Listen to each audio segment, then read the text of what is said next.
Umeenda likes ngapi? Hii ni ya 3 ya 4. Ndio yako ya 3. No, ya 4. Ya 4 imeenda Friday 2 saa 2. Mbona nashtuka, mbona roho yangu inapiga hivyo? Hi guys. Okay. Hey, I think nitatoka. Imeingia. Umeona hiyo title? Utanijoin? Tutajoin baadaye. Sawa. Watu washaanza kuingia. Guy, bado najirekodi conversation. Si ndio? Tuishaanza. Hi guys. Woo.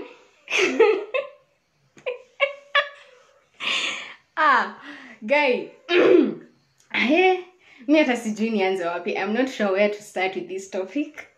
I don't even know whether I want to really talk about it. It's just on another level of anxiety. Anyway, like the title suggests, leo tunaongelea marriage, intimacy, sex, and polygamy. Did I say sex? I said sex. And polygamy. Okay, so hi Simon, thank you for joining. Hi Dot, thank you for joining. So the most scary thing about talking about this topic is that people might mistake my stand and my values and my beliefs for judgment. Dot, hi. Atineke, I want to talk about those things. Imagine the last 2 weeks. Is it 2 weeks? For the last 2 weeks, since I became like actively involved in Facebook, internet marketing, na hizi vitu zote, hii topic imekuwa ikinifuata like kila mahali. You know, like I'm seeing status za watu zimejaa historia. People should be allowed to have other people out there. CJO, people need to release marital stress. CJ, it has been a whole explosion of people wanting open marriages. And I'm like, so leo ndo ilifika height. Leo ndo ilifika kilele cha maneno. Okay, so I'm having coffee. I hope kona wine yako hapo ama whiskey ama whatever you're taking. I'm taking chocolate. No. Okay, sorry. I'm taking chocolate today. So, I'm not here to judge. Okay? So don't mistake my values or my beliefs or whatever I'm saying to be judgment to you. Whatever you believe, I respect. Your opinions, I respect. Sawa. So if you want to share, feel free to share about it. Feel free to say whatever you want. And I'm sure this is a topic like nitapata very few comments because people don't want other people to see them in another light. But I would want it to be interactive, okay? I would want you to feel free to talk about it like I'm talking about it because this will be on my timeline for some time and I know people will judge me for it. Anyway, what's your opinion on polygamy? Sijui, Ebu, let me share. Let me share with you guys the results of today's poll. How do I share that? Hi Robert, karibu sana. Hi Sam. Hi Bram. Hi Tabs. Hi Catherine Akiwoi. Thank you for joining. Najua ni late, but we had to wait for the kids to sleep. Ndo tuongea story bila kujificha. So, let me see. Is there a way I can do this? No. Okay. Seemingly, I can't share with you guys. I can't share with you guys the polls of today's question. I had asked in my status whether you guys support polygamy, and apparently 60% of people on Facebook, and I'll talk about Facebook because it's where we are, 60% of you believe it should happen. 40% are the only ones who said no. And then I was like, I would want to know why people said yes, and I will inbox them and ask them why do you think it should happen? And I got a lot of answers. So topic ni broad sana, but sijui. What do you think? Hi Robert, I can see you. Hi, hello. Kabir Maua, thank you. Oh, kaina kucha zangu ni mbaya. Anyway, so let's start with marriage and intimacy and cheating and polygamy. And the last couple of weeks imekuwa na explosions ya vitu, starting with the boys club. I don't know where that whole thing came from. Iyo ya Twitter, iyo ya Edgar Obare came from, ati sijui kina Jalango, sijui they have a boys club where they are sharing women and ladies and rating them. Walikuwa na vitu nyingi zilikuwa unconventional, but they were all around, you know, men who are married and going with chicks and such kind of things. And after sasa iyo, alafu sasa all the status I have been seeing, ndo imekam kuni hit. Whose fault is it in a marriage when one of the spouses cheat? Ni nani anakuanga na shida? Because after kusikiza Bim Safari leo, na ndo maana nimekuja live because I'm feeling so pissed at her. She made it seem like it's our fault as women. Kama sisi mademu, sisi mabibi, ndo tunafanyanga mabwana waende huko nje. I don't want this to be a rant, but is it really our fault that you guys, Alexander, talk to me. Gishohe, talk to me. How are you doing? Maria, sasa, Zipi ameingia pia. I want to hear your opinions on these things, because I, for one, think a lot of other things, other than just the woman being nagging. You can find most of these people out here who are cheating. Their wives. Mabibi zao wanakuanga wazuri sana. Sana. So, because I don't want this to be just a, topicless, meaningless conversation, I came up with a few things that I think will help us narrow down this topic to understand. So you married to someone for 3 years, 4 years, 5 years. Ameanza kucheat. The guy, ameanza kucheat. Is it really your fault? Ama you dating, your boyfriend is cheating. Ama your girlfriend. But these days, actually the women are doing it more than the ladies. I'm not judging anyone. They're doing it more than men. Hi Nduta, karibu sana. Thank you for joining. Hi David. Hi Edwin. I think one woman is enough trouble. But I could be wrong. Oh, Edwin, thank you. I'm not sure whether the other men in this group will agree with you, but lakini naweza kuwa nachukulia hiyo in a good light, and maybe you mean it in a bad way. What do you mean, women? One woman is enough trouble. Why not say one woman is enough gift or something nicer? Why trouble? Hi Janesta, karibu sana. Hi Dolcas, I can see you. Cristantas, wow, that's a good name. Hi Tony, karibu sana. Hi Edwin. So is it really anyone's fault? When we went for premarital counseling before we got married, we went to see this counselor. He was our pastor, and he was like, I'm not here to preach. Trust me, I'm not here to preach, and everything I'm going to say here could be very helpful to you and your spouse, okay? So when we went for marital counseling, the counselor was talking cheating and all these things that happen in marriage, the fights, the emotional abuse, the physical abuse, and akasema the main causes, the 3 main causes inakuanga grouped into 3 U's, okay? So the first U alisema is unresolved issues, and unresolved issues ali put in the context of you see something, or your spouse does something to you, and instead of talking about it, you carry it on to the next day and the next day, and you don't talk about it. So inside you mad. What this tends to do to you is that you need to vent out to someone, and then you feel like, because you can't vent out to your spouse about that issue, then you want to talk to someone else about it. You get? So the issue is between you and your husband, or you and your wife, but then you feel like you can't talk to him or her about it. It brings in a desire to vent out to someone else that you think will understand you or will relate to the same, as opposed to talking to your spouse. So then you find that someone, because there are many out here, okay, and you start talking to them and you're like, oh my God, you understand. Oh my God. Yeah, I relate. And somehow this leads to an unemotional relationship with that person.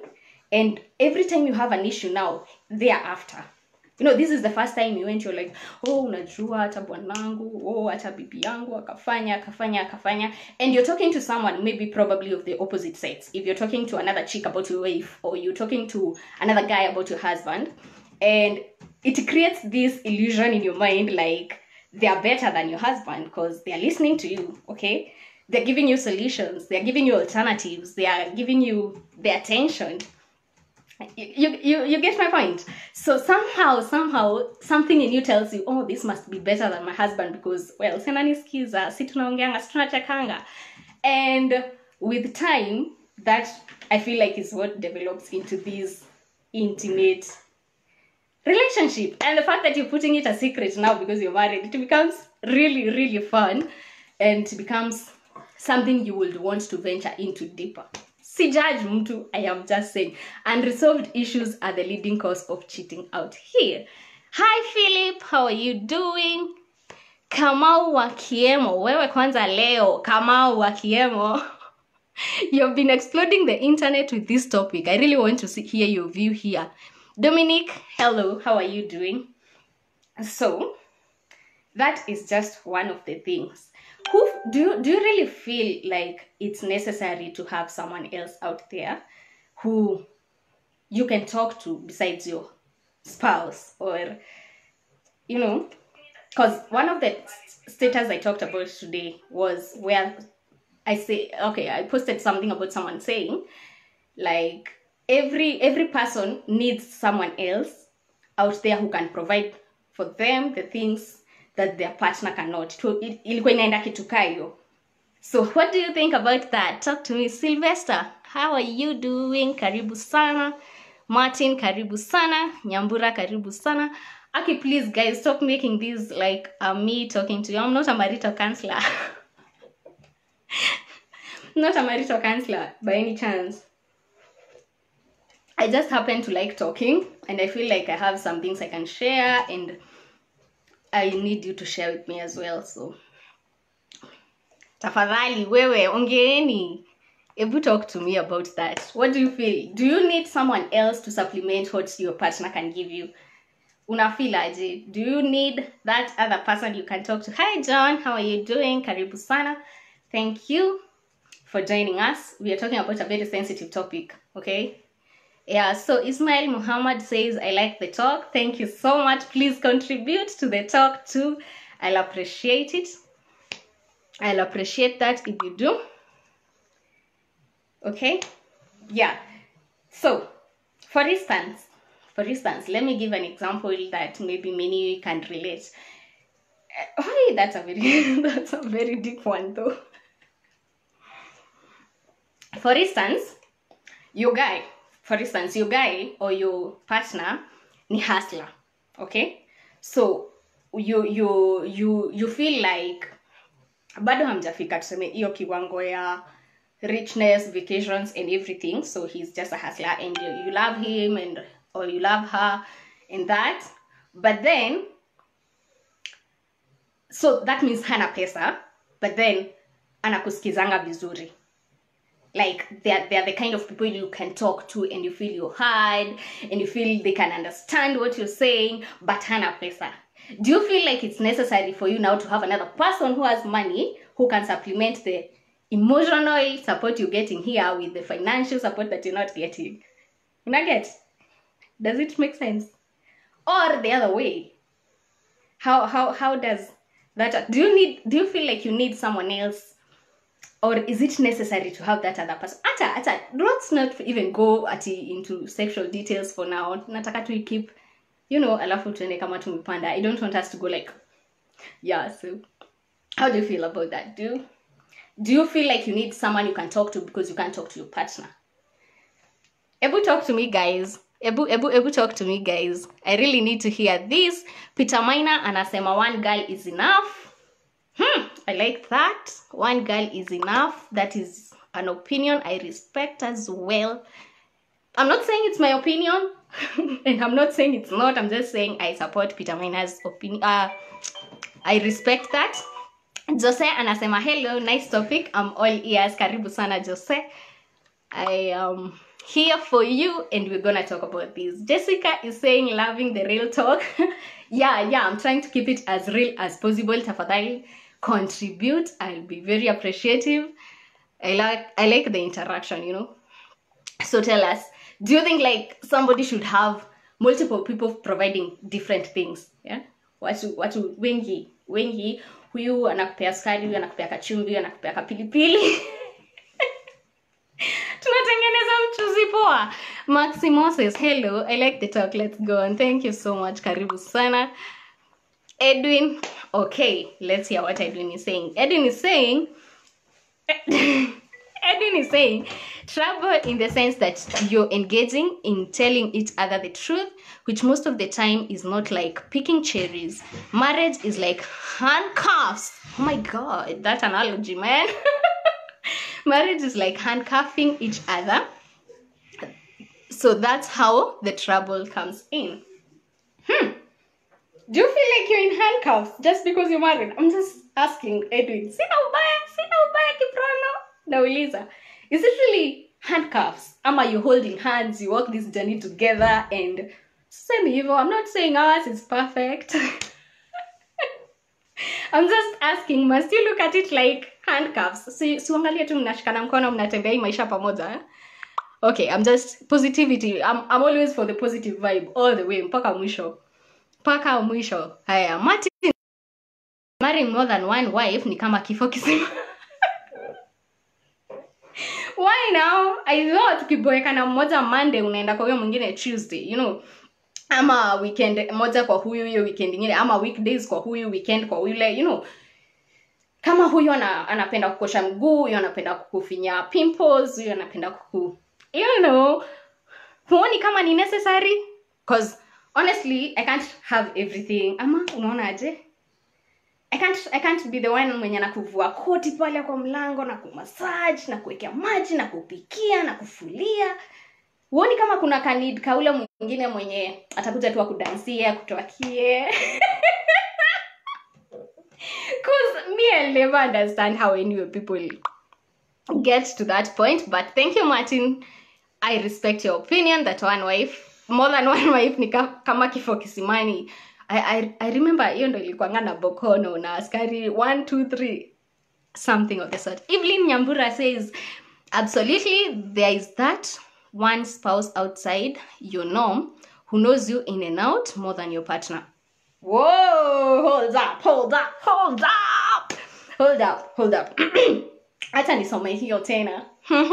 Absolutely, there is that one spouse, and you called him or her a spouse. Okay, outside your norm who knows you in and out more than your partner. So it's true.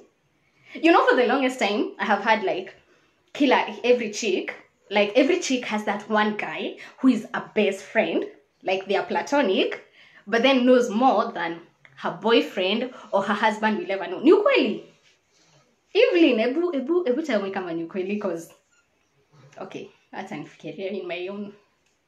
Sijui katapewa divorce.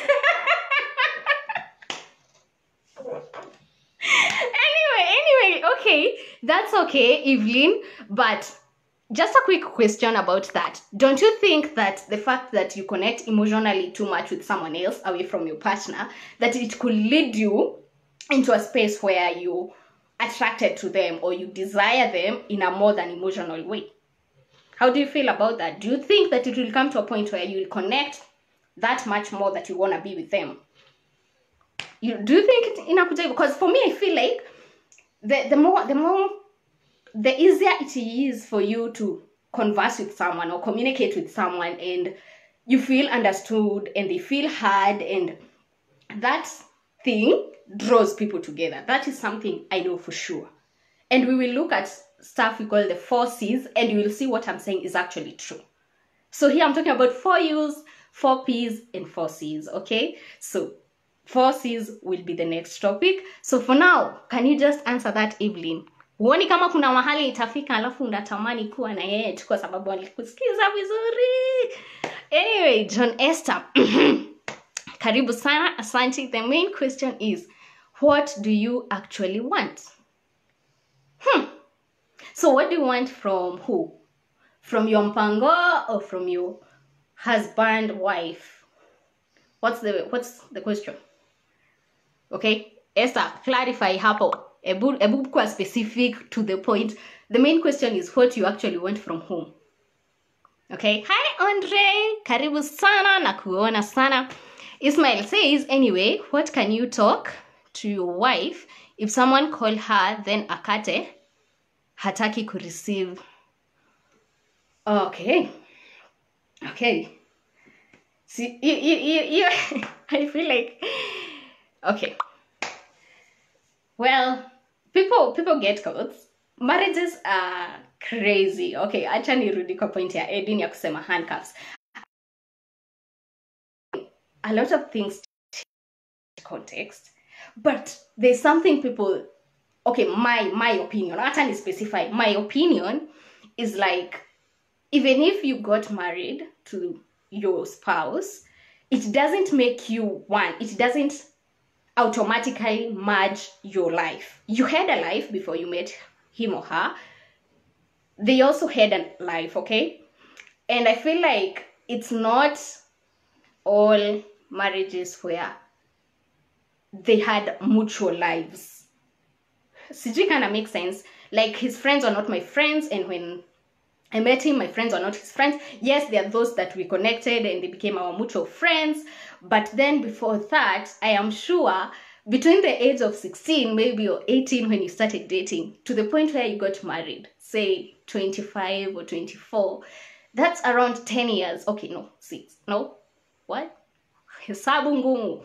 Whatever years that you took between dating and marriage, you definitely made that one close friend who is not a part of your mutual friendship with your guy.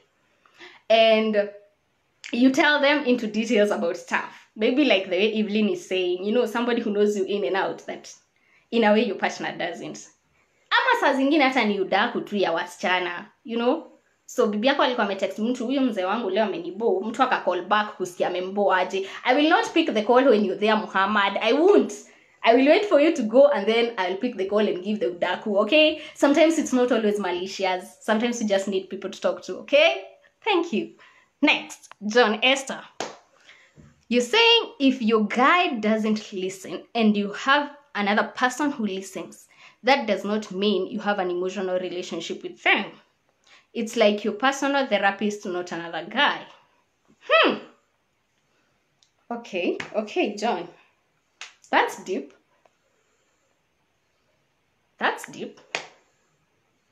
What's an emotional relationship? I honestly don't know. Really? Okay, if you support John Esther's comment, please like at it or reply to it so that I can read them. Personally, I do think that if you talk to somebody for so long, something sparks.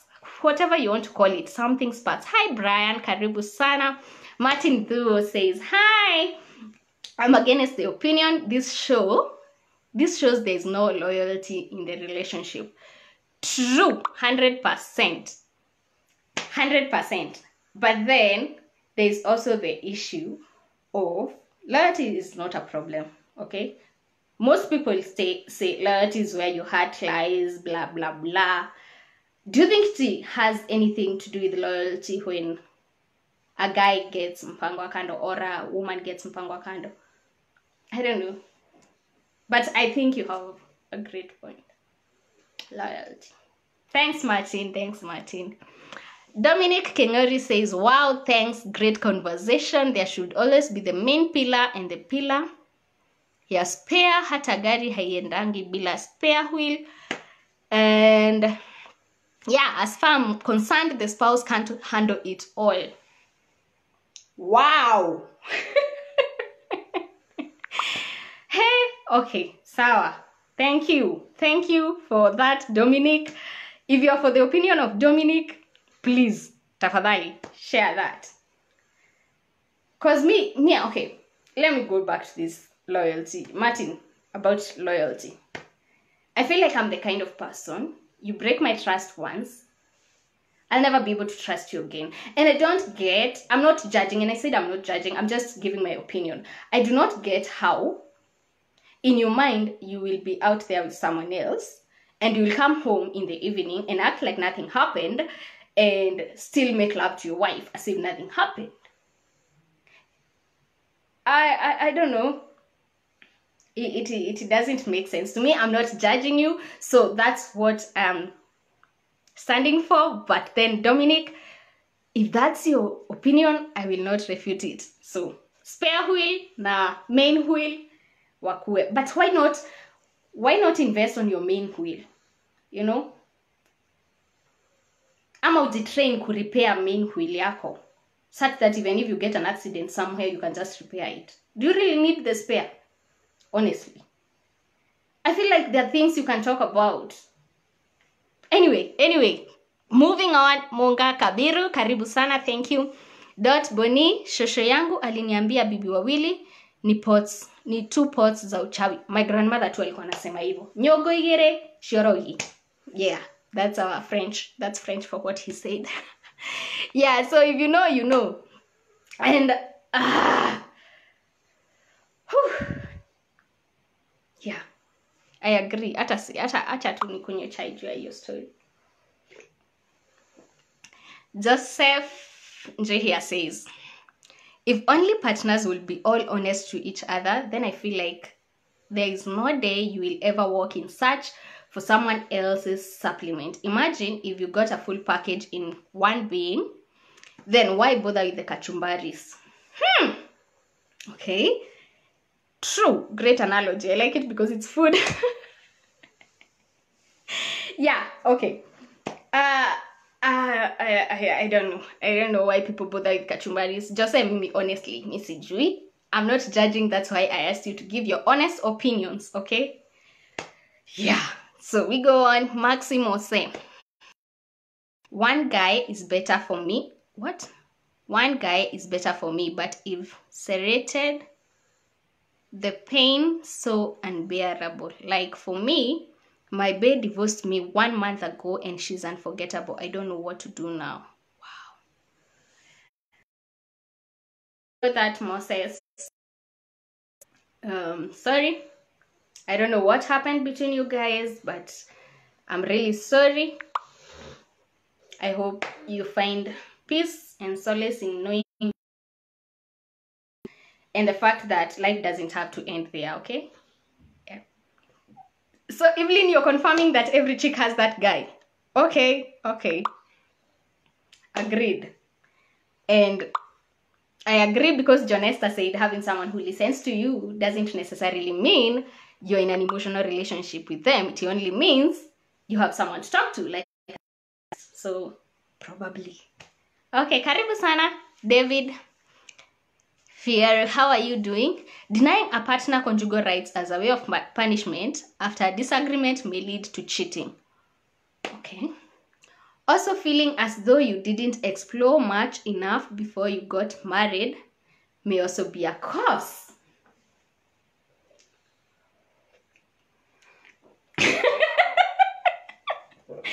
Wow. Okay.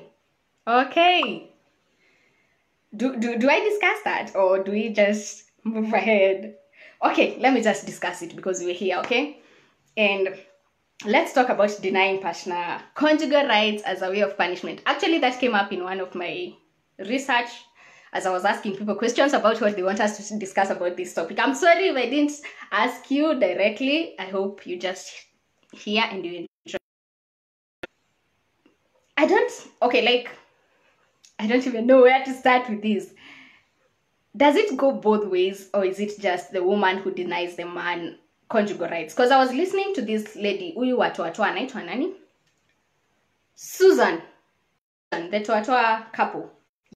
So she was there saying ati hata kama uko na makosa hata kama bwanako amekukosea ama brother-in-law yako amekukosea, hiyo ni makosa yake, so ufai kuleta kwa bedroom, unafaa to, you know, you're supposed to like just serve your husband the rights as if nothing happened. But really, I feel like wives or women, I'm not trying to justify it, and do I do it? Yeah, not as a punishment, but I feel like our emotional well-being is directly related to how well we serve our conjugal rights to our partners. We're not like guys. You guys can just push aside the issues and just go for it and just, you know, sisi hatuwezi. I'm not lying to you, David. I'm telling you the truth as it is.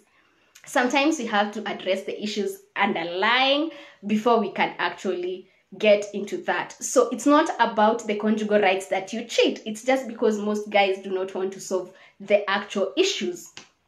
Okay? And that is what I said about unresolved issues. Because kama tuko na issue and I'm not talking to you, how do you expect me to smile at you and look at you directly in the eyes when we are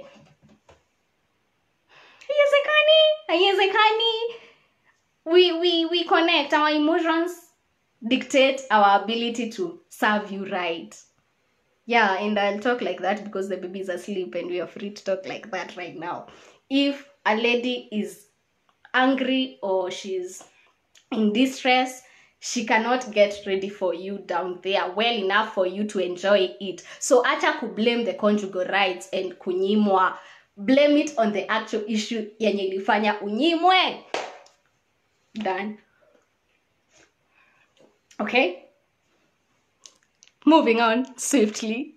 Martin anasema oh gosh, there's that part about exploring before marriage. Some people out there get married when they are virgins. Okay? So sasa seriously, do you mean all people who get married when they are virgins, they have to cheat because they didn't experience it? I actually feel if you had more experience before marriage, you had a higher chance of cheating after marriage because you have a lot of citations and references. Because I'm a writer. So you will need that reference of my husband is not doing me like so-and-so who used to do me like this and that. Or my wife is not like so-and-so who used to talk for me like this and that. I am talking like that and I really hope you forgive me, guys, but I'll give it to you as it is. Having more experience before marriage messes you up more than not having experience at all. Fact. Ati uli date watu 25 before you settle down on the 26th. Trust me, kila usiku utakuwa na huyo wa 26 na utakuwa unakumbuka namba 18 na namba 16. Unaona, hey, alikuwa anaweka hii mguu hivi na hii ingine hivi. True. Moving on swiftly. So, please don't blame some things. If you're a cheat, you're a cheat because you want to cheat. You're a cheat because you get high on the you know, the whole experience of it. It's not aki kunyimwa ni juu ya issues. Okay, experience, it's better to not be experienced than to be experienced, trust me, because hii siku yenye umenyimwa utakuwa unakumbuka mwenye alikupea before, unatamani kurudi kwake, alafu unaingia inbox yake kwa Instagram na DM namwambia umemiss. Moving on. Martin, if having multiple partners will satisfy one's desire, then I don't think there's any need to get married. Acha kwanza ni like hiyo kwanza. Sorry guys. If having multiple partners will satisfy one's desire, then I don't think there's any need to get married to the other person, knowing you're gonna end up hurting them due to cheating. I mean, you're cheating to satisfy your selfish desires, then hurt people for no reason. Hata siongezei kitu kwa hiyo story mato. Mi hata sijui kanaweza put that. And again, I said, I am not judging. I'm just giving it to you. It's a real talk, so we are gonna talk, okay? Kila kitu kwa meza tu. Tutandaze kila kitu. Kama ulikuwa unajua kabisa, you eventually would, you know, be with someone else and desire other people out there. Because trust me, hizi vitu zingine, they don't just happen overnight. Ati unaamka umeolewa for 6 months unakumbuka natamaninge kuwa na some things you know. If you know. Stay a bachelor. Zalisha mtoto huko nje basi. Mle endelea kufanya hizo vitu. If you're a chick, stay single. Have a boyfriend who will be coming and going, knowing that you're not committing, because at the end of the day you're going to hurt people, you're going to break their hearts. And yeah. Hi Agnes, how are you doing? Karibu sana. John anasema wanting from your spouse and what makes someone gets mpango. Oh, what you want from your spouse. Oh, umeuliza, you should know what you want from your spouse and what makes someone get a mpango. Mind you, you never thought of them in any sexual way. So all of them start platonically, alafu inafika mahali unatamani kuwa naye sexually. Okay? What of those people who don't think of the people they are getting married to? When you marry for convenience, when you don't have... Trust me, now support me if you support this idea. Some people don't get into marriage after ticking out the checklist. Atulikuwa na checklist ya top 30 qualities I want in a man. Alafu uko like hardworking, tall, handsome, black. Alafu akamit hizo vitu zote, alafu ndo kasema I do. Ati mwanaume ile side nyingine akasema brown skin, good figure. Respectful. Sijui nini. Let's talkative. Junasikianga kuongea ndo inatubanga wanaume wengi. Ati people cheat because their wives talk a lot. Me I talk a lot guy. But I'm not saying anything. I'm just saying not everyone gets a chance to marry the person who checks the most out of their checklist. Okay? Some people just marry out of convenience. Like I was talking, sijui it's the very first video. Ile Mother's Day, kama uja watch and watch. That video was talking about mothers, those people who are forced into marriages because of kids, and those who choose to stay in marriages because of other ulterior motives. Well, that said, si kila mtu anapatanga hiyo chance ya identify what they want in their spouse, and I feel like that can lead them to cheat later because they'll be looking for that other thing. But then hata hii checklist yenye umecheck hizo vitu zote, if it meets 70%, okay, hata tuseme 60% of what you're looking for in a person or in a spouse, I feel like you should be comfortable enough to compromise on the 40 or the 30. Hautaipata mtu 100%. Wezi. Atupate mtu mwenye atakusikiza, hataongea sana, ata work hard. What are the other things you look for in partners? Nilisahau hiyo story. Anyway, I think monogamy works when you're about your spouse. Now you're talking about realistic expectations. Clean. Okay, I hope mko na wine ama kachai because this topic is hot. So Evelyn says the fact that you make it a safe place, you don't have to be intimate. They give you a perspective of the real you and you're the same. Okay. I'm not even adding anything to that. I'm not. But I kind of feel like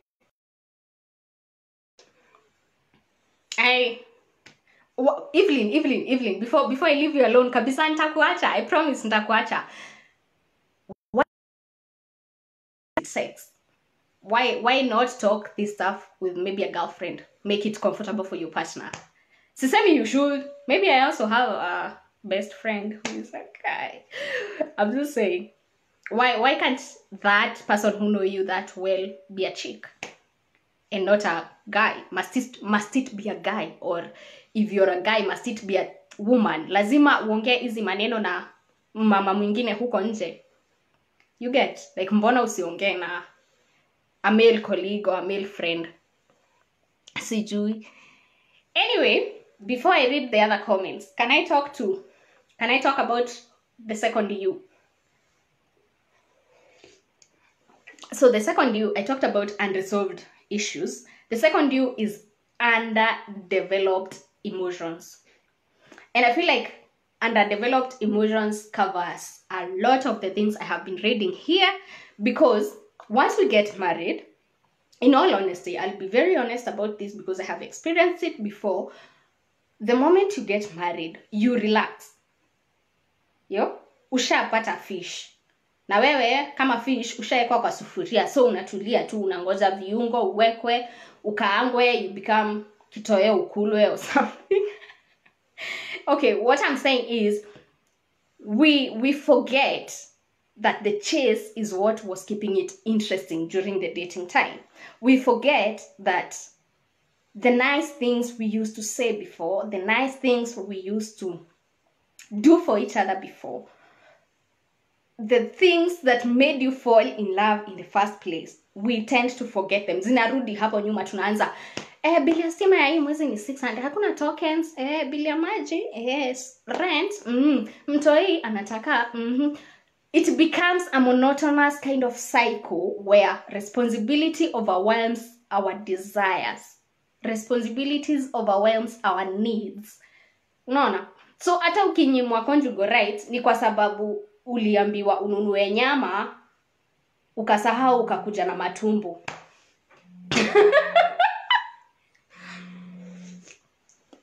Such kind, we stop putting more effort like we used to. Sorry about the phone. Sorry. So, like I'm saying, you forget to put effort like you used to do during the chase period. No. If you used to take care of yourself as a lady to look good, then once you get married, you're like, sinilipata mwenyewe, sitafuti. By that phrase, I use it a lot. Mama unaenda kwa shop na bandana. Mimi nilishapata mwenyewe. Look, I feel like underdeveloped emotions is the leading cause of cheating. It's the leading cause of the feeling that you need someone else out there who dresses better than your wife, who looks better than your wife, who puts on makeup better than your wife, or who listens to you better than your wife. And for the guys, the same thing. You see, you stop doing those small things for her that you used to do before, that used to make her go like, oh, babe. Oh, those things makes the emotions start to diminish. Unasikianga venye watu wanasemanga ati it's not the love that sustains a marriage, ati love hukufa in between. I don't know, because I feel like if you define love as those butterflies in your stomach, unaona zile zenye ulikuwa unasikia ukimwona ka like those will go. But love is that intentional ile yenye unamka asubuhi and you're like, I'm gonna be good to this person, I'm gonna treat them right. Hey, I'm not a marital counselor, acha niache hizi nini, but put more emotions like, okay, don't legea kwa hii kazi, somebody else will do it for you. Hi. Yeah, wenda ukitamani watu wamevaa makeup huko na wigs huko nje, alafu unaambia bibi yako unataka natural. Somebody will come and she will start making up herself, and then you'll be like, You know, you stop massaging your husband. Atapata mwingine mwenye atamwambia unakaa umechoka. So tena kumassage kidogo and then Anyway, moving on swiftly. Please work hard to develop those emotions, okay? So Edwin anasema, handcuffs means that we are in this marriage together for good, no matter what happens. And I think this is the backbone of marriage, but I could be wrong. No, you're not wrong. You are not wrong. I feel like so. But then I also need to say, handcuffs, tafadhali, doesn't mean you threw away the key. Aside from the usual shenanigans of arguing and small issues you can solve, kuna zingine, Daddy, Edwin, kuna zingine, you would rather just walk away. Heri, don't stay there because you made a vow. Don't stay there ukufange juu uliwawa. You know, there's a lot more underneath the vow. There's a lot more underneath that handcuff. Unajua kuna vitu unaweza vumilia, kila mtu normally unaweza vumilia, unajua. But if it's at some point, people evolve. Sisemi, I am not advocating for divorce. Tafadhali, don't quote me in your divorce quotes. Don't. Tafadhali. But all I'm saying is, stop the mediocre excuses of staying in abusive relationships in the name of unataka kuitwa Mrs. ama Mr. Don't. I am all for pro-choice, and I will keep saying that again. Pro-choice in every aspect of your life. Tafadhali. Don't stay there. Yeah? Tukupatange hosi juu ya stab wounds ati juu marriage. Marriage kitu gani? Please respect each other. Love each other. Na siamini kama mnapendana ama kama mna respectiana mtaifika hiyo point ya kustab, okay? So, marriage is good. Staying together is good. Purposing to stay till death do you part is good. But tafadhali, don't put yourself in situations that utaacha watoto wako wakiwa mayatima ati because of marriage. Dude, people evolve. People start using drugs in the process of marriage. Watu, huku ndani kuna mambo, my friend. Huku ndani kuna utapata mtu alikuanga wa church mkioana. By the time 10 years down the line, anatumia cocaine huko, anakuja na bangi kwa nyumba na kudunga. Why are you staying? I'm just saying. It's a forever thing, but then you should be able to reason before you commit. So Loyang, unasema siku hizi true love kuipata ni kama kuamini kitu ujaiona, so siwezi kushow about marriage. Torea Mobi. Okay. Okay.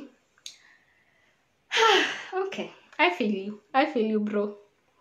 I feel you. Kila mtu siku hizi ako na agenda ya kuoa, kuolewa. Honestly, hata mimi nime lose track of the people who are marrying for love. All in all, I believe like there is no marriage that can't be worked out. Whatever reason that you got married. Usiaidanganywa na mtu ati ungoje mpaka ile time utapata Alejandro ama sijui nani. Work towards it. But me, the best thing I usually say, whether it is the first, love at first sight thing yenye mlipatana mkasikia butterflies, ama ni ile yenye mlikuwa mabeshte for long mkideny it and everything, alafu mkahappen mkasema friends. Point ni, all of you are married, okay? All of you are in that institution, so you make it work. Utaishi hapo kusema hata siku ati in love nikikuoa, sijui. Make it work wherever it came. Thank you, Ismail. But at least having more than one wife helped a man so much. Sorry, guys. So, at least having more than one wife helps a man so much. Wajua wakati mke anapojifungua 90% ya mapenzi anampa mwanawe. Ukiwa na wake wawili, ule mwingine atakupa mapenzi. Umesikia hiyo babe? Umesikia hiyo? Sijasikia. Ati it is important mtu akwe na bibi wawili, ndio ile time moja atajifungua. Unaona hiyo period 6 weeks yenye mama haizi peana twatwa things. Mimi ndio nasikianga wanaume wengi cheat. Yeah. That period.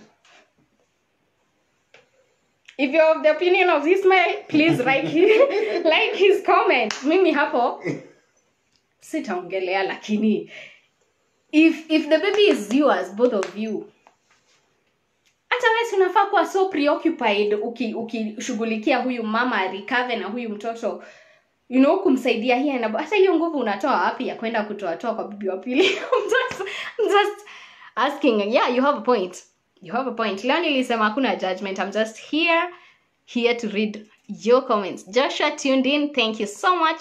Robinson, thank you so much. Salim, karibu sana. Kama Umwangi. Martin, unasema why?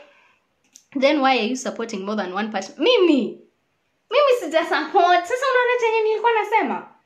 Nitaongea alafu at some point mtu atachukua kitu moja aseme ndio mimi nilisema.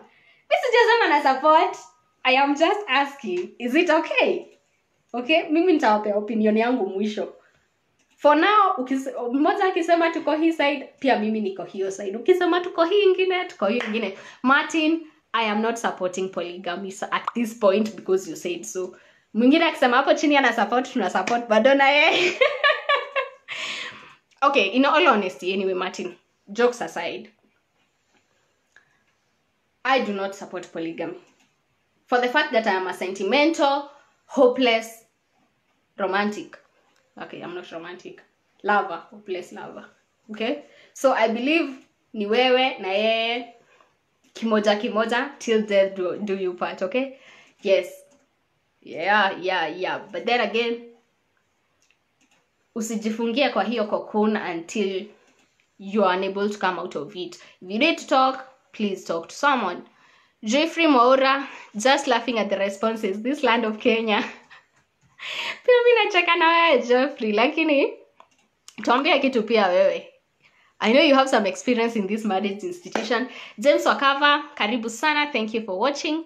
Susan Watata, karibu pia. Apollo, karibuni sana. Robinson, sema this is getting I know it's getting hot. It's getting hotter. Haya, Jeffrey Mora anasema ati number 18 na number 16 aliko. Vitu zingine si mimi nasema, unajua. Some things it's not me. Ni masaa kulala pengine. Kiru.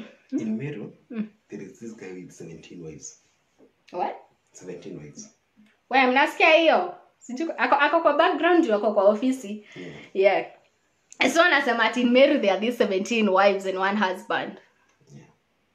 What does that guy eat? And he got 43 kids. Surely. Yeah. Okay. Mimi hata hii conversation siji. Kama mnataka kumuona akawapa atakuja tu. So Kiru is saying nobody goes into a marriage knowing that they will cheat. Really? Many factors, personal and from the other partner, leads them to cheating. Really? For real? Okay. Samahani. Me feel okay. So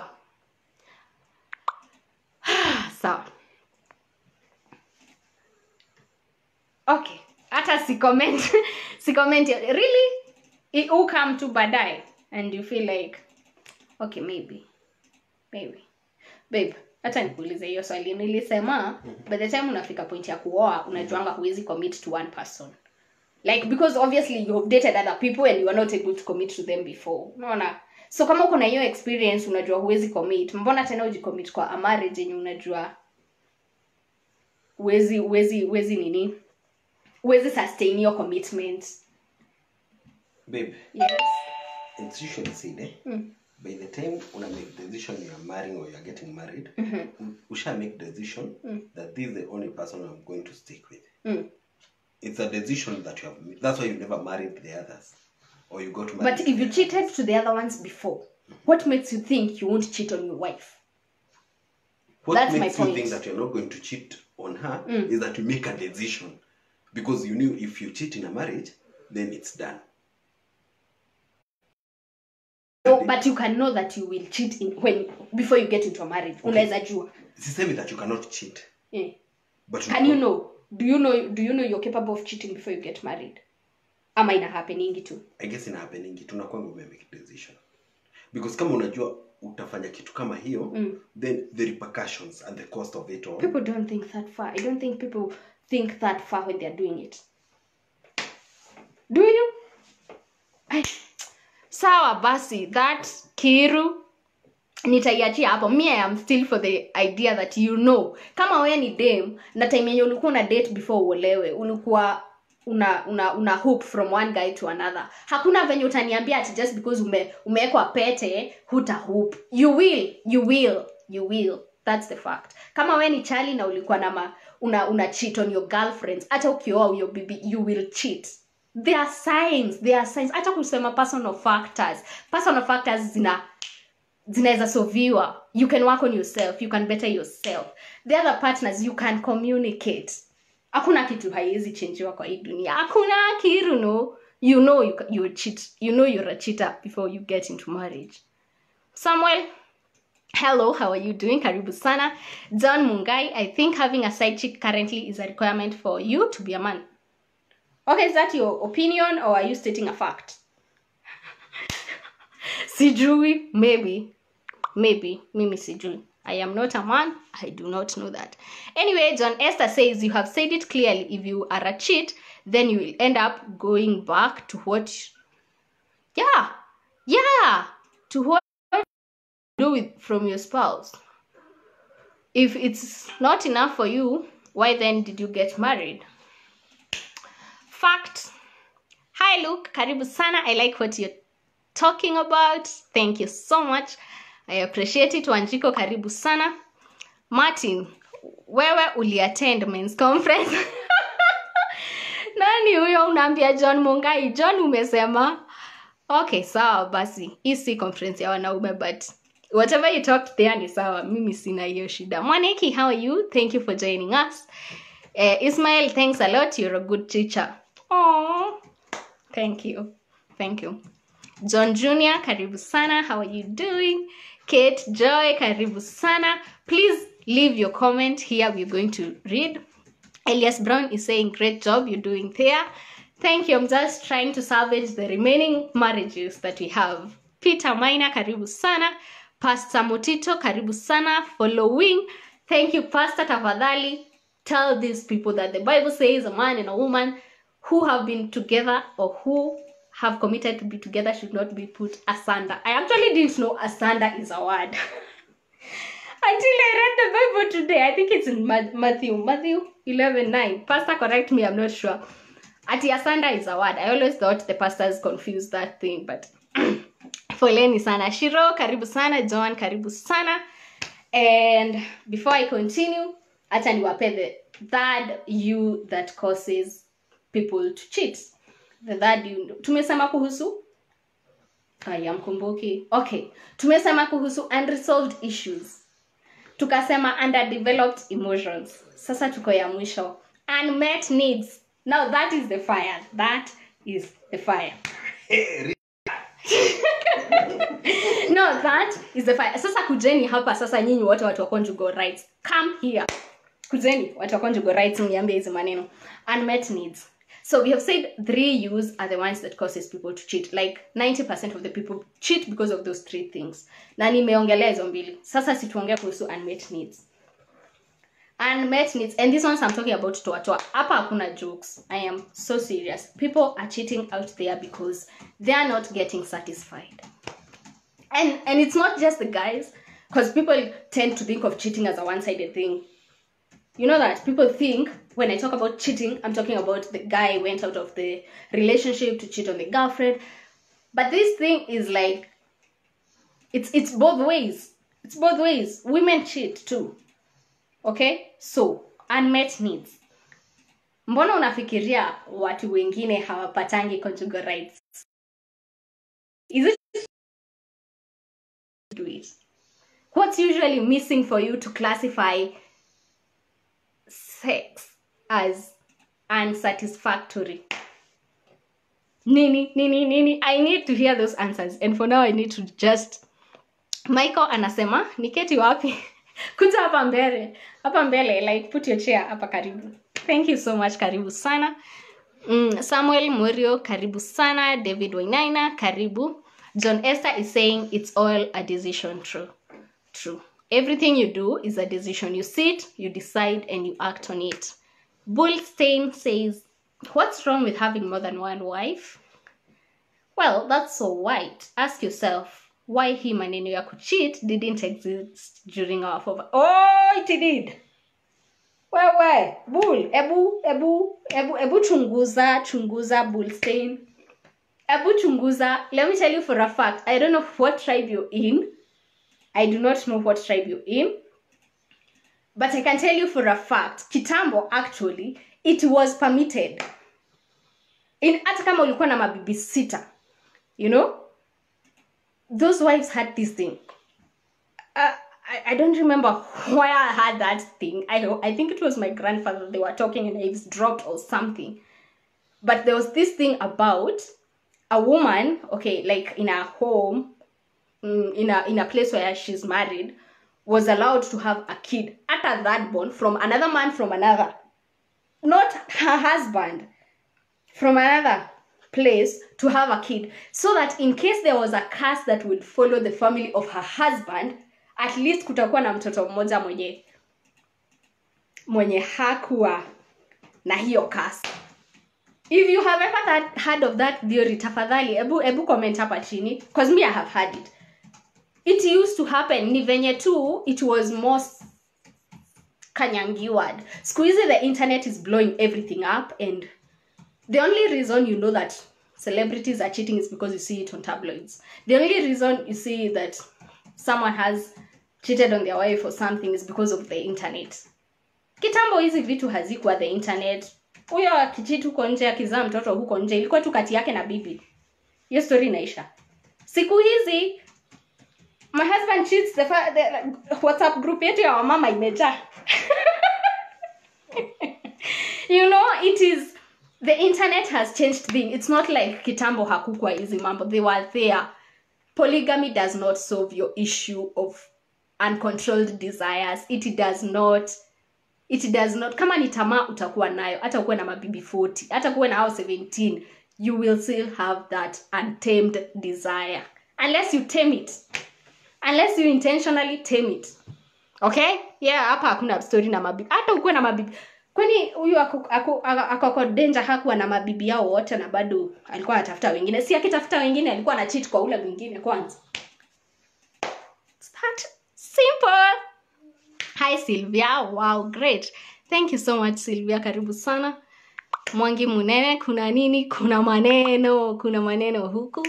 Jonesta is replying to Bullstan. Anasema, why did they do it? Why do you need more than one? And did you know the first wife had to agree to the second aletwe? And mostly the wife found you, the second wife.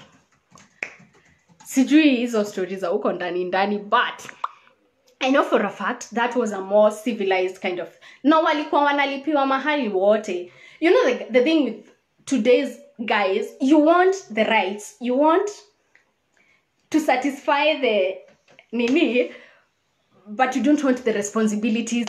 Hutaki hizo responsibilities, unataka kuride. And mostly, seriously, the reason why guys go out there kwa mistresses ni kwa sababu pengine hata huko huitishi chakula, huitishi nguo za mtoto. See, she's there, she's, you know, anajitegemea. Wewe tu ni kwenda kupewa vitu kurudi.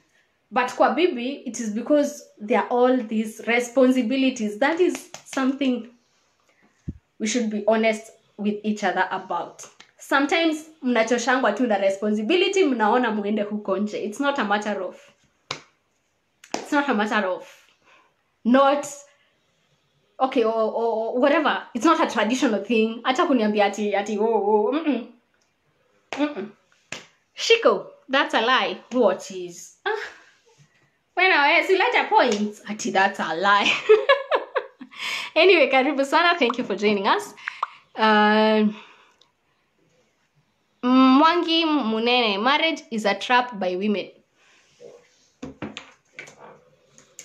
Sasa Mwangi, mimi sijui umeoa nani. I do not know who you're married to. I don't know, but really?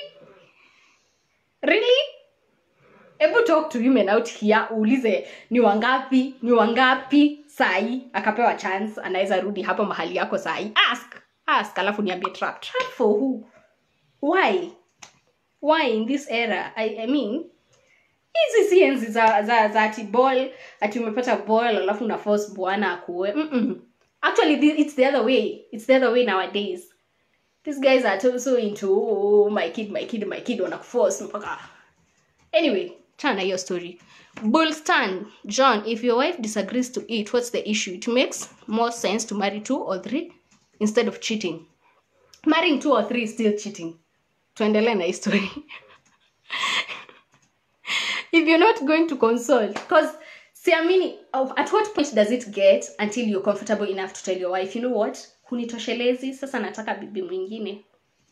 At what point? How even does that conversation start? Unaanza aje hiyo conversation?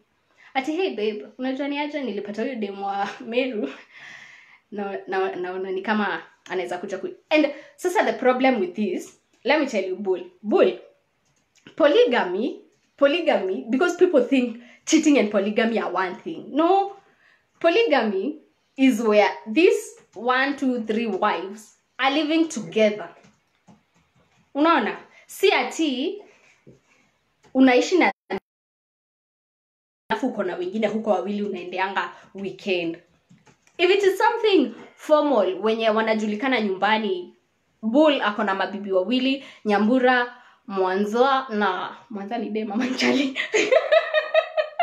na atieno wote wanajulikana na mama na baba na wazazi wao wote, the 6 parents, no, then that's alright. Kama mmeagree ni sawa. Waislamu you here, karibuni sana, najua mnajua hii maneno.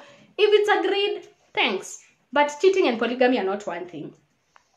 Polygamy, you're taking responsibilities. Unaona? Na wanajulikana, it's out there. Ingine kufanya chini ya maji si polygamy, ingine. Mwangi Munene, haha, really? To be trapped? I know, it's like, yeah. Anyway, Shiko says, yes, it was allowed so that in case that family has a curse, then unaona tulikuwa na wewe Guka kisema hiyo story. Yes, it was allowed. It was allowed. So stop talking about traditional. It's not traditional, and it was not to solve the cheating issue. Polygamy ya kitambo, it was to procreate. Haikuanga cheating issues. It was not cheating. Kitambo watu walikuwa polygamous ndo wazae waendeleze generation na jina yao isikufe. That is the whole point. Na ndo maana mostly walikuwa wanaoa bibi wa kwanza akikosa mtoto, wanaoa mwingine ndo waone kama atapata mtoto, anapata wasichana tu. Anaoa mwingine, ampe vijana. It was procreation, haikuwa cheating. Tuendelee na story. So if you're listening to frank men, they will always give you a reason why you should not have married. By the way, kuna hiyo kitu. Anyway, John Esther, I have had it. See? Hizi vitu nawaambia. Nawaambia ziko. Alvina, karibu sana. Thank you for joining us. Shiko, karibu sana. Patrick Hilton, karibu sana. And Rayson, Nzeri. Mbona watu sasa wameenda ati hakuna mtu anataka kuongea kuhusu unmet needs?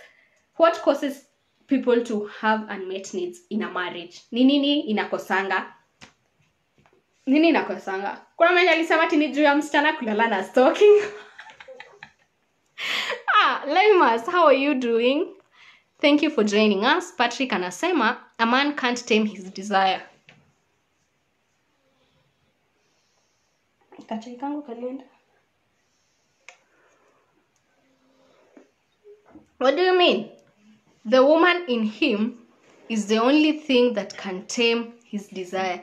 Desire has nothing to do with responsibility. Ebu explain kidogo hapo Patrick juu. Naona kama kuna maneno umeconfuse, ni kama kuna mahali umeongeza jina haiko inafaa kuongeza. What do you mean? A man can't tame his desires. The woman in him is the only thing that he can tame. Desire has nothing to do with the response. It has. No, it has. Desire has everything to do with responsibilities. Mimi naona hivyo. Kama uagree na mimi, please let me know. I feel so. The only reason mnatakanga mpango na mnaendeanga mpango for the people who cheat mostly, they go for students and tiny chicks and people who don't need a lot, who will not ask them so much for stuff. Those are the kind of people they go for. Mnapoteleanga majukumu. Danish, hi! Indian, okay. Yeah, I'm not Indian. I don't know Indian, but okay. Anataka mtu amchat. If you're Indian, please DM Danish. Esther, how are you doing? Patrick, you're being too judgmental. Patrick, I'm not. Okay, I'm sorry if I came out as judgmental. Hi, sawa. So, thank you. At least nimeona message ya sex. Let me read about. Mwangi Munene says, mzungu alikuja kumdanganya muwe mwanamke mmoja cause he knew it is one way of making a man stressed and killing him quick. I'm taking that as a joke, right? And then we had a good culture our forefathers enjoyed life. Mwangi Munene, no offense, but I really need to ask this question. Our forefathers enjoyed life. They had more than one wife and they provided for all wives, right? Siku hizi ni mwanaume mgani atalisha boma zaidi ya moja? Atavalisha watoto zaidi wa boma moja? How many guys out here? Me, I'm not saying don't. If you're capable, marry or make it official to start with. But don't tell me, don't justify it that we are too bad, we are the bad wives. we are the women who stress our men, and that's why you cheat. Is it our fault, really? Is it our fault that men cheat? Me sijui. Ebu tell me hapo chini kama ni sisi. So Patricks, I am not being judgmental, and I hope I'm not coming off as judgmental. So my take, satisfaction is not about sex. It's about companionship. It's not about the clan. It's about the two of you. Okay. So companionship. Companionship, does it encompass sex and intimacy? I think so. Can you be in a marriage without sex? Sijui yo maneno. But like I said before, I was answering a question before about somebody saying, we women deny men conjugal rights as a form of punishment. Or even the other way. Sijui kama the other way it happens. Like where the guy doesn't want to be intimate with the wife because the wife did something wrong to them. But I know it happens mostly. Ladies, we feel like when we deny our men sex, then they learn a lesson. But it doesn't always work that way. At the end of the day, we drive them away. Okay? Yeah. Me, I won't talk about unmet needs as much. So Lynn Capes, karibu sana. Daba Junior says, hello, I'm here again, karibu sana. And Perry, karibu sana. And I'm not sure what Danish wants, but let's just go to Bo Prime says, should a man marry a woman he has impregnated while single? What? Should a man marry a woman he has impregnated while single? Like you're dating, alafu ukampea ball, alafu unataka kumuoa. Ebu expound on that before I answer that. Carol, Janja, how are you doing? Karibu sana. Daba Junior says, you can't compare 20th century with the 21st century. This is very different nowadays. True. I agree. 100%. Anyway, talking of the 4 U's, now let's get directly to the 4 C's kwa sababu staki hii kwe at the end of the day it was just talk. I need us to have a solution for everything, and I hope it helps somebody out there. So I'll talk about 4 C's that causes the 4 U's, okay? So tumeongea kuhusu unresolved issues, underdeveloped emotions, unmet needs. Unmet needs mi sitaongea. If you want to hear about toa issues, tafadhali check out Susan. Pastor Susie atawaambia hizo stories za toa. For now, let's move on to what causes the 3. So what causes the 3 is 1, comparison. Comparison.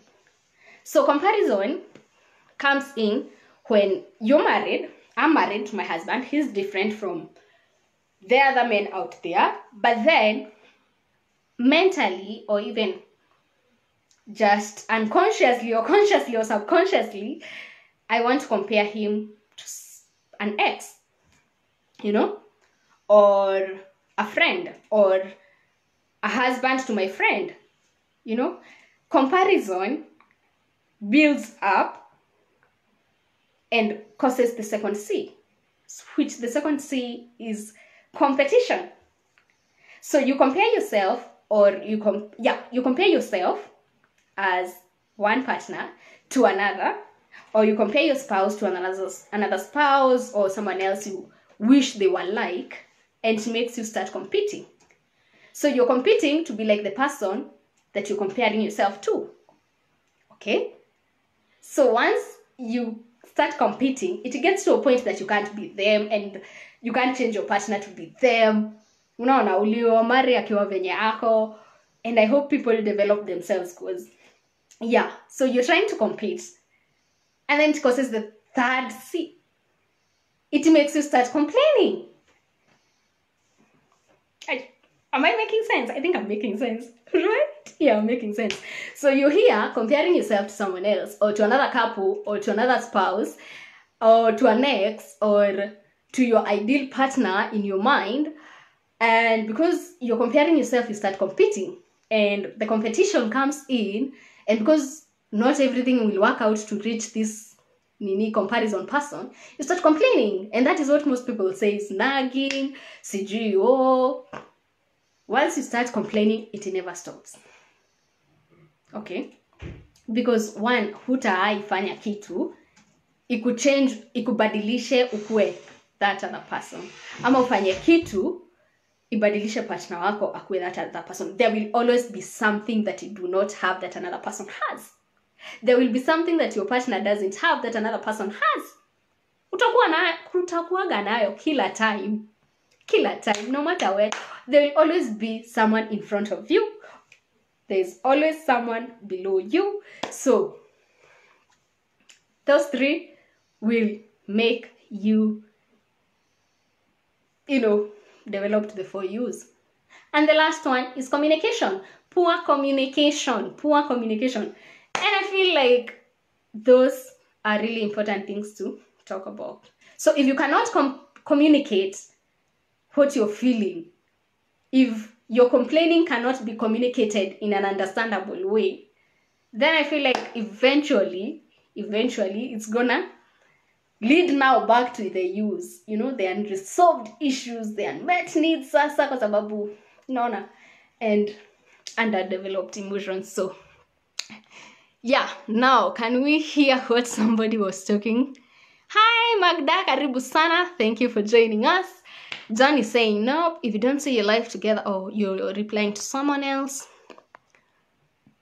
So Patrick says, listen, acha kukua hivo, unless kids who are just playboys. For serious habits, there are many stuff that puts off a man. For example, okay, so you know that sweet moments outside sex matters. Men need more than sex. We appreciate more than sex. Sex is extremely important to men but it's not the only thing. We need it, it's untouchable, na wanawake msijaribu kuitumia kama bait. Okay. Sawa, wanawake mmesikia. The women in the house, raise your hands. How are you doing? Stella Kimani, karibu sana. Julius Mushero says, very right on comparison. Thank you. Patrick Hilton says, sure, the C's are adding up. Thank you. And then we have Patrick Hilton complaining, sumbua wife. It doesn't only apply on the wife. It doesn't only apply on... The sumbua thing does not only apply on the wife part. Ujui kuna mabwana mnaendanga kutoka kwa mlango anakuambia ai wewe umevaa aje, si ungevaa ile ingine yenye, and you're feeling pretty. That's complaining because you're comparing her to somebody you have mentally who wears like that. Chisumbua wife. But then there's something somebody said this whole time that I have been talking to people about this issue. But then it has just come up so much mpaka sasa ikabidi nikuje hapa. So somebody was saying they need to talk to someone outside of their marital institution because they have to vent out their marital issues. And it was a guy saying that, and I was like, why is it all... What will you do if you found out your wife is also doing the same? Because I feel like it's so acceptable in our society that men can do stuff, but women can't. And it is a great fuss. It's a great fuss if a woman is found in a scandal. But kina Jalango wataenda hivyo, itaishia hivyo, watu watacheka tu. Wacha ingekuwa story kama Kate actress amepata, God forbid. Pole sana Kate kukutaja hapa. I'm just giving an example. Apatwe kwa hiyo scandal. Ipumzishwa 2 years down the line ako depressed mbaya sana because the society are so lenient on men's misconduct more than they are on women. But have you ever stopped to think that maybe you also don't give your wife as much as she needs? Ushaijuliza hivyo? Ushaijuliza, unajua sumbua wife probably need. You think I complain a lot about maybe stuff you're not doing or things that you're not saying. But have you ever looked at it in the sense of, like, there are things I will want you to do that you don't do. Okay, nimepoteza point hapo. Nitarudia nikikumbuka point. Anyway, nimepoteza point. Acha nisome hapa. Oh, Patrick nasema, it is both ways. It's both ways. Even women sometimes need to vent, but it's not all the time we go out there and vent on other guys. It's not all the time we go out there and look for other guys to emotionally connect with or cheat on our husbands because we needed that. It's both ways. Hii kitu ni both ways. Tuko na feelings si wote. Okay? Julius Mucheru anasema, also faithfulness is very important to avoid suspicions which scatter the relationship. True. Fact. Trust is really important. Helen Joki, karibu sana. Thank you for joining us. Patrick anasema, okay, I agree now. Thank you. Finally. Yeah, that took a lot to convince. Washo, hi, how are you doing? Wanyika Mwangi, karibu sana. Okay, Patrick, please, tafadhali usiniambie umedisagree tena. Let's see. Please put it down on this chat or somewhere. We can refer on how the C's link to one another, and the C's have really changed my thinking. Oh, thank you. Thanks to our premarital counselor. Hizo ndizo vitu nashindanga bwana nazo. Akikuja tu sana namwambia for you. So yeah, I will definitely put it down as I go to the last stakiku over nini hiki tu. Darwin, how are you doing? Karibu sana. Last but not least, the solution to our problems. Here I come, ye Messiah. God blasphemy. Sorry guys. Here I come to salvage what is remaining. Okay, so we have talked about the 4 U's. Tukaongea venye zina relate na the 4 C's. 3 U's zina relate na the 4 C's. And finally, as I wind up this chat, I will want to talk about the 4 P's that will help you curb the 4 C's. Okay, so number 1, P. These are the solutions. Okay, these are the solutions. I wish I could put subtitles here. So these are the solutions that might, I'm not saying will, not promising magical things here. I'm just saying help you solve the issues we had earlier. Okay, 1, plan together. Okay, plan together. That is something I feel like affects the women more than it affects men. I'm not being biased. Patrick, don't come at me. Tafadhali, usikam at me right now. I'm just giving an example. Planning together is something that I feel brings an issue because most of the ladies or the women in our marriages are not involved in the planning. And this I have heard for so long, not just from random people, from colleagues, from acquaintances, from friends. They do not involve their wives in planning. Okay, and the moment I feel like I'm left out, it means then I'm not your equal in terms of decision making. Unaona? And sometimes you don't do it intentionally as the guy. You only feel like you're responsible enough to make the decisions yourself. You're responsible enough to make the planning yourself. And most importantly, you feel like you're man enough to decide for your family. And we respect that. Kabisa, we respect that. But then we're in a marriage where both of us feel like we should be equals. No. And I'm not saying involve her in telling her, Ati, oh babe, last month, this month, the end month, we made 30K and no, don't go into the tiny bit of details. Just the presentation of what you intend to do, your vision together as a couple, where you wanna see yourselves. Actually, wambie kitu. By the way, let me tell you something, guys. And I feel like I say this so often. Mwanawake ni ahadi. Mwanamke ni ahadi. A woman is kept where she is because of the promises. Because of the visions. Trust me, utapata mwanamke huku nje. Babe, acha kucheka. I am serious. Zile uongo zenye zimeweka wa mama kwa relationships ni nyingi. And you will be wondering why a woman is sticking with a guy who you think that she should not be with. But ni ile maneno. Maneno. You know? And then making her feel important. There's this movie I was watching and the guy was being asked to give advice. I don't know, kama ilikuwa bachelor party or something. And during the interview, the guy was saying, Just say yes. They were planning a wedding. Okay, yeah, they were planning a wedding. And then the guy is like, no, I'm so stress-free. Unaona venye the men are usually stressed out about wedding. So when he was asked how comes he's so stress-free, he said it's because you just say yes to everything. I'm not giving you that advice. Why? You say yes to everything the wife asks. You know, make her feel part of the decision making. Even if you know eventually you're gonna do what you're planning to do all along, okay? I am sorry if that came out wrongly, wanawake msinipige, but I would rather be told what is going on. I'd rather know what you're planning as opposed to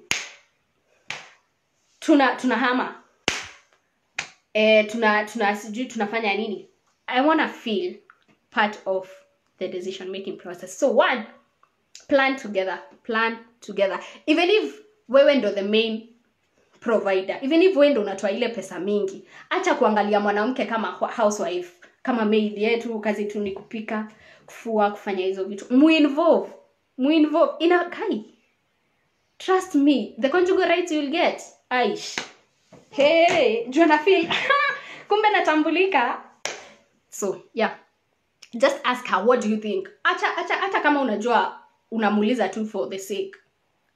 Because at the end of the day, men are men. We can't change them. They will do what they want anyway. Unaona? But then kuna hako ka respect kana kuja kwa kuulizwa, what do you think? Babe, nilikuwa naona ninunue ploti place fulani, unafikiriaje? Oh, definitely hajui story ya mashamba. Your wife doesn't maybe know even about mashamba, but the fact that ulimwambia atakuwa zile za akibeba nadhani na just stories za mashamba, then you good to go. Just plan together, okay? That's my point. 2, second one, plow together. Plow ni P-L-O-U-G-H. Plow together. And this is really hard sometimes because inafikanga point ya inaitwaje? I'm earning my money, he's earning his money, and then what? How are we supposed to gawanya these bills? How are we supposed to, you know, tutazigawanya aje? That becomes a big issue because most ladies believe their money is their money and that the guy should be the sole provider. Mimi hiyo sitaingilia leo. If that is your point, that's your point. But if you're planning together, make sure to plow together, okay? So that your plans can come together as one, okay? So if you're planning together, you plow together, then there will never come a point when you have to complain, okay? Or compare yourself or compete with someone else because you have your own path. Together, mna get? Na sound kama pastor. Hallelujah. Anyway, 3, play together. Na sisemi play, si leo Kikuyu ya kungoa, ni play together. Have fun together. Don't be all serious. And like I said, this kulegea ndo eventually inafanyanga tukose hiyo utamu wa ndoa, you know? So playing together entails the intimate bit of it and just being free and doing stuff that you used to do together when you were dating, when you were courting. The things that right now, having been in marriage for some time or having grown together, you would consider childish. They mean a lot. Joke if you used to joke, okay? Dance silly dances if you used to dance. Mkisahau hizo vitu, if you forget the things that used to make you have fun, trust me, mtatoka huko nje. If you're a chick and you forget the small things you used to do that made him go like, wow, tafadhali, rudi, atatafuta mwingine. The chase, men are all for the chase.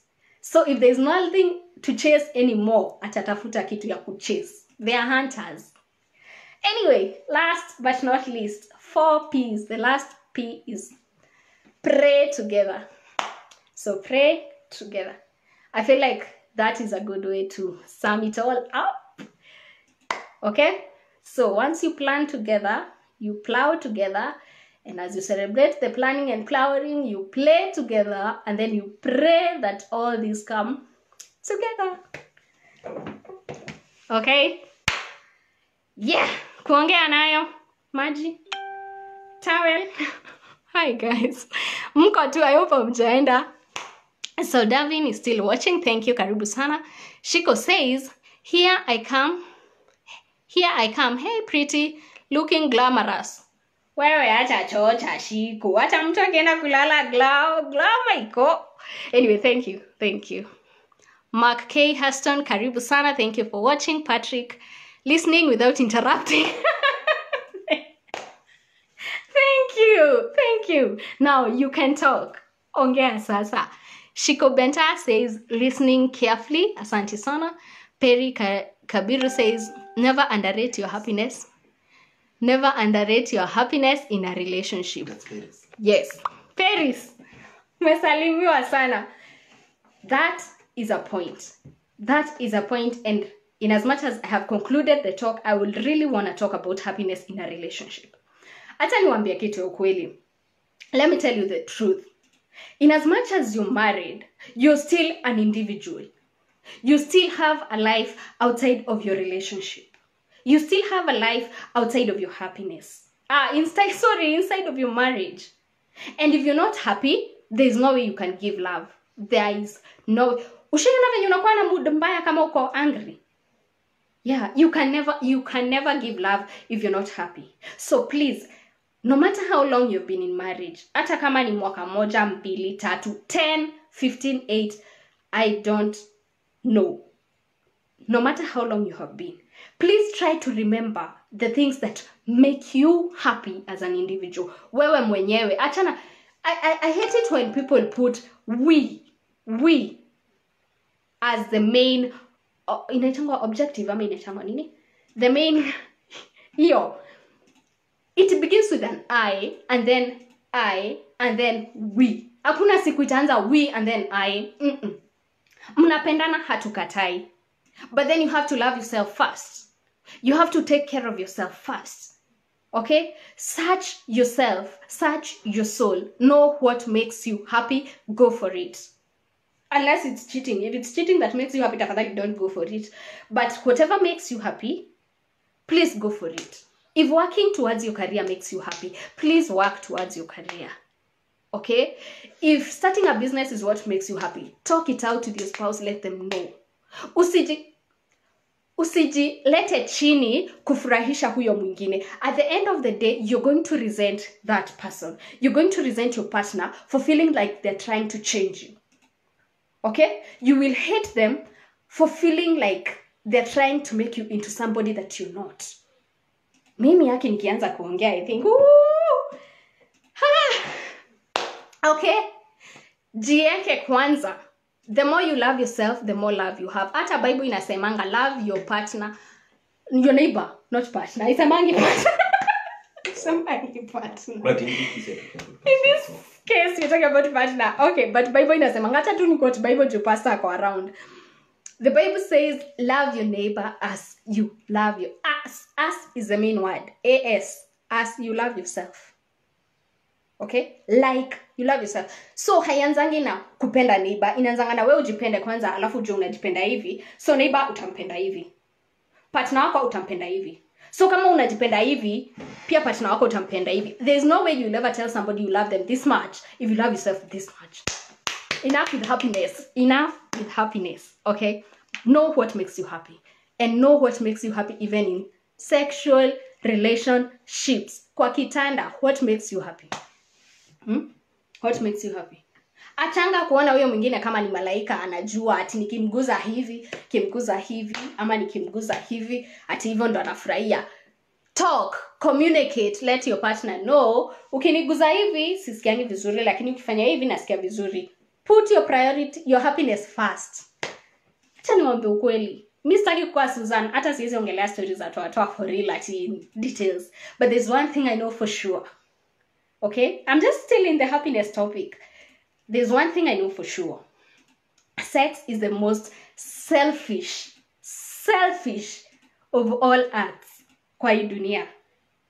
and you only go into it to satisfy yourself. Si huyo mwingine usiaida. If you usually go to have sex with your wife or your husband to satisfy them, mommy, daddy, get out of here. It doesn't work like that. Doesn't work like that. Anyway, staki kuongelea sana, but know what makes you happy, go for it, even in the relationship. If conversations make you happy, then have them. Okay? If being touched makes you happy, be touched. Okay? If gifts make you happy, jua hizo love languages, hizo tano. Mkitaka tutaziongelea siku ingine. For now, I want to release you. Mwende mlale, mwende mtu atoa, mwende mfanya hizo vitu zote. And before I continue, by the way, guys, I usually have these real talks on my YouTube channel. So tafadhali kama huja subscribe to my YouTube channel, yani nimempea free information yote hapa. Please, all you can do is support me by subscribing to my channel, okay? Ukienda kwa timeline yangu, utapata videos nimepost. Just click and then go subscribe. Thank you. I know you will because you're my gang, you're my family, nawapenda sana. And yeah, thank you. Anyway, tuendelee sasa. Patrick anasema listening without interrupting. Hapo tulikuwa tumeshaenda. So, Perry, thank you so much about happiness in a relationship. Patrick Hilton anasema, can I keep her on an empty promise? Oh, no, you can't. No, you can't. You have, let me tell you how it works. Aki guy, I hope I end it for too long. I didn't intend for it to go for this long. But I'll talk about that, Patrick. Pole. So, I said mwanamke ni ahadi. But the moment you give me the first promise and not keep it, I might, because I love you, give you a chance to make a second promise. But then, if you make me the first and second promise, then break it. After a year, it's never coming true. Another year, another promise, it's never coming true. That's a red flag. That means that guy is just empty words. And it never ends well. Because then, let's just go back to the 4 C's. If you can't keep your promise, if you had told me, we're going to build a house, come 10 years into marriage or 5 years into marriage, and then we don't, and you don't have a legitimate reason why we didn't, and then after some time you tell me you're gonna buy a car, and then we don't buy a car and there's no legitimate reason, and then the other time, okay, hata tusiende mbali hivyo, can we start with the simple promises of we are going to go on a date on Monday or Sunday? We're going to go on a date on Friday. Then come Friday and you're like, babe, sit on it next week. And then next week you don't. And then the other week you don't. At the end of the day, I will... Maneno matupu or mkono mtupu haulambwi. Okay? Uswahili now, don't make empty promises. Please keep them. It increases the trust. It builds on the trust and it makes them believe in you. Okay? So if you make 5 promises, at least make 3 of them come true. Don't just kupayuka utafanya and unaniambia, how do you tell a lady you're going to take her to Bahamas if in the first place you don't have a source of income? You get. Kuna vitu zingine by the way ni logic pia. So, hampendi ma surprise.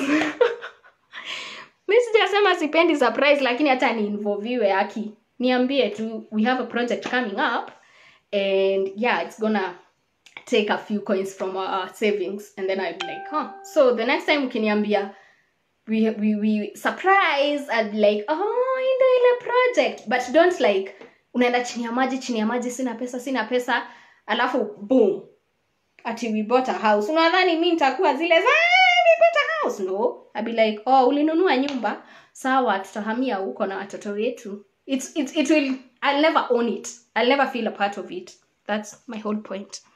Wamboi Gikandi is watching. Karibu sana. Hasidu is saying sex. Gosh. Okay. Wamboi is saying boom. The same Hasidu says I love you. I'm not sure in what context, but I love you too. Jay says you're cute. Thank you. Ken unlocks men are hunters but not gatherers. Women are the gatherers.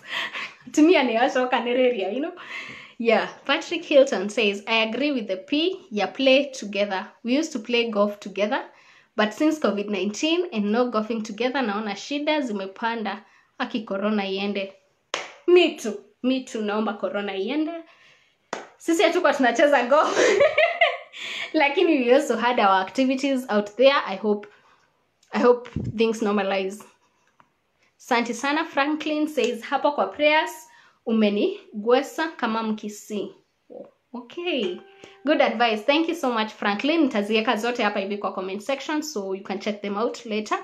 Shiko Benta says, if you've really inspired me, God's blessings, especially in that man's point. Karibu sana, Shiko. Thank you. God bless you too. Stanley Magare says, great, hiyo party ya investing together, I have seen it in many marriages. Yeah. Kwanza story ya joint account by the way nimekuwa nikisikia issues, but can we talk about that in another video maybe? Mpenda Mani, karibu sana. Thank you for joining us. Vincent Were says, siko ubaya vile una preach vizuri hivi. Are you married? Yes, I'm married. Yes, I'm happily married. For long. Yeah, John Esther says, this is awesome. Joseph Kiama says, I'm watching. Hi, karibu sana. Jay Muganda says, exactly, don't overstretch yourself for anyone. Everyone should play their part. Na mpeane space, by the way. Kwanza na hii quarantine. In this quarantine, watu wapeane space. If you're not in the mood to be around each other, peaneni tu wako ka space, okay? And don't take offense. It's not like people don't want to be around you anymore. It's not like, it's just, sometimes we need our personal space at a kama. And Jeff, hello, how are you doing? Patrick Hilton says, I disagree 107% on individual happiness. You were one and alone before then. The two of you became one. None of you alone can be greater than the one is made by the two of you. Not unless you is the one. You... nimepotea. Ngoja, none of you alone will be greater than the one in made by two of you. Not unless you, the one in you, is dead. Loving yourself meaning a sacrifice for the two of you. And by the way, that is what makes us men cheat. And I mean us men, I included. Because I want to make myself only happy, I will go get that mpango. Wow, that's deep.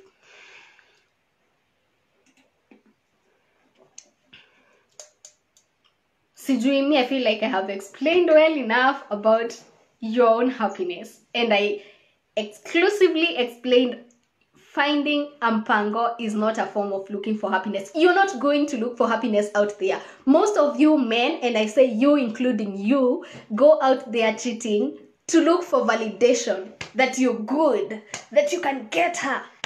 It's the chase you're after. It's not the happiness. Kama ni happiness, mbona usidivorce huyu mwenye anakusumbua uende uoe huyo mwenye unapanga na yeye?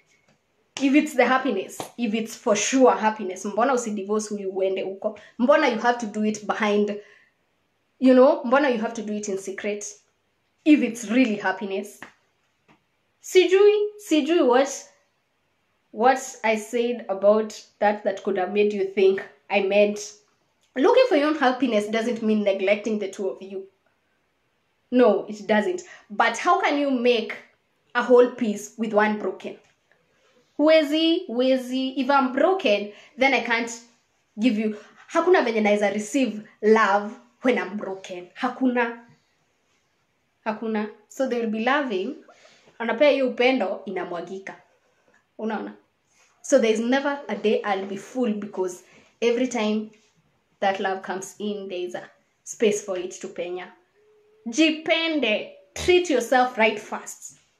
Jua venye unataka kupendwa kwanza, alafu ndo upende. Patrick says, share the channel link. Mwandishi, that's my husband, shared it. Thank you so much. Karibu sana. Yeah, you can just click on that link, subscribe.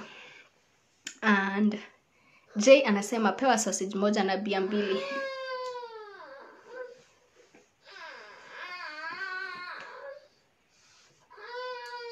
Tumepiga kelele sana.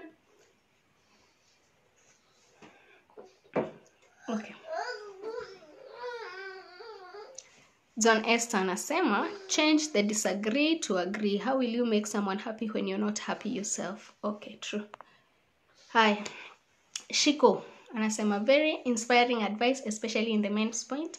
That's very true. You've said it. So impressive topic, straight away to your YouTube channel. Thank you, Shiko.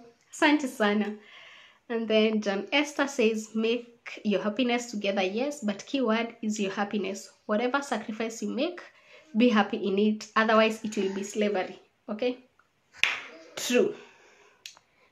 Wamboy, thank you for that. Candy, Wamboy, Candy is Christine. Oh, hi, Christine. Wisdom. Eish, proud of you, Mama. Thank you. Thank you for joining us. Karibu sana. Luke says, hello, I thought I'm late, but okay, I'll catch up. Karibu sana, Luke. I appreciate that you actually even made it here. James Kakaman says, hi, I disagree also. On what bit? Sorry, man. Sorry, we can't all agree on the same things, but I hope you learned something, one or two things, and you better your life. Vincent Were says, Sawa, I'll follow your YouTube channel. Drop the link. Ooh, guys. Can we now wind up and like just wish you a good night? Thank you for joining. And yeah, conclusion is, if you're going to get into marriage, go all in. Ingia kabisa. Don't go in with butts. Those butts are the ones that leave gaps that could be filled. Okay? Kama una commit 100%. If you ever feel the need to cheat, ask yourself first, why? If it's something that can be solved, then solve it. If it's something that can't be solved, divorce first and then go look for another person who will make you happier if you have to. Pro-choice. And last but not least, nawapenda sana. And yeah, bye-bye. Yeah, usisahau kusubscribe. I do a lot of real talk sometimes too there. Haven't done one in a while, but I will keep doing this. So Vincent says, they saw my channel. Umepata already subscribed. Oh yeah, maybe you already did. Thank you so much. Bye. Unless kuna mtu akona kitu ya kusema. Oh, Patrick, sitaki kufungia. So I don't mean I support cheating. I don't. I mean there is no room for cheating for married persons. But happiness is only for the two of you. What does the word of God say about two becoming one? My take, anything creating happiness at the expense of the relationship is selfish. Wow. Okay, Patrick. Mimi, sijui. Maybe I think we need a whole topic on how to look for happiness alone. On my 2020 resolutions, I talked about self-dating in marriage. If you subscribe to my channel, please make sure to watch that video on the 20 resolutions of 2020. One of them was self-dating, and I would want to really talk about it in detail. So I'll talk about it baadaye. For now, take care of yourself. That is one form of loving yourself. It is not compromising your relationship, but take care of yourself. Okay? Yeah. So, bye guys. Watu walale sasa. Patrick, I love the show. It was great. Thank you. Magda amesema good night. Good night, girl. Santi kukuja hapa. Umetoa wapi bundles? Thanks, bye. Chandwick, nasema mimi napita tu. Na come next time. Okay. Ritho anasema you're awesome, girl. Thank you. Yeah, I appreciate you being here. Asante sana. So, unless someone else has something to say. Thank you to those who actively contributed. Thank you to those who silently followed. If anything, I'm so happy that you came. It's all my pleasure to do this. Sit down with you guys. Good night. Nastaki kufanya ile kitu yangu ya ulimi ya. But bye guys. Thank you so much. Good night. Guy, haishi.